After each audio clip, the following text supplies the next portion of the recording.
The content and concept of your event are critical, but what the event looks like is equally important, especially from a branding perspective. Ideally, all of these should work together in perfect harmony.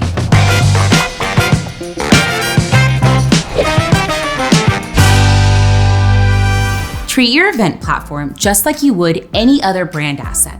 That alone would start you off on the right foot and keep brand and design considerations in check. That said, if you're using a third-party solution, there may be some limitations on what you can and you can't do.